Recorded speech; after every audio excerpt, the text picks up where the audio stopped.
Sony have just released the final colour in their Chroma range of PlayStation accessories, and this is the teal DualSense PS5 controller, and it promises iridescent shades of green, much like the colour of my kids when we go on long car journeys. From what I'm seeing online, there's a decent amount of buzz for this one, so I thought I would pick this one up and then we can see if it was worth the wait. If you're considering nabbing one of these, hopefully today's video will give you an idea how this thing really looks in the flesh and whether this one is for you. Just like the previous Indigo and Pearl Chroma DualSense controllers, we've got the standard packaging here.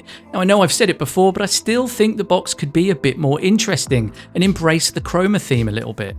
Inside the box you have the controller and instruction manual, so you just have to make sure you have a USB-C cable handy to charge it.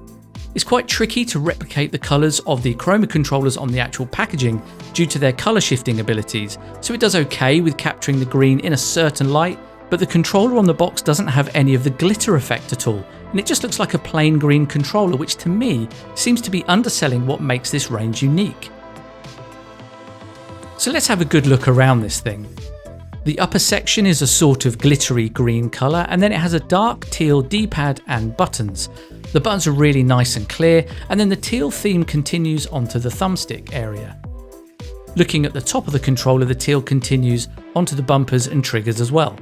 It feels decent in the hands. The texture on the front feels smooth, just like any other DualSense, so no dramas here. But somehow on the grips it feels a bit more tacky, ever so slightly rougher than a standard DualSense. You can also see in the light how clearly the PlayStation icons stand out. So how does this thing look under some different lighting? Well, it's kind of a strange one, as sometimes it can look more teal, and then in other lights it actually looks really gold. It sort of reminds me of the kind of paint job you'd get on the Dodgems at the fair. The teal weighs 274 grams, so that's pretty much what's expected with a DualSense controller, although technically it is the lightest of the Chroma controllers I've looked at, but then they all feel the same, so it doesn't really matter.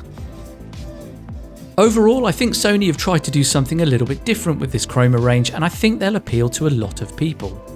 The teal though isn't quite hitting the mark for me personally. I'm just not so keen on the light green and the gold highlights. I'm sure many will love it though, and as they famously say, variety is the spice of gaming peripherals.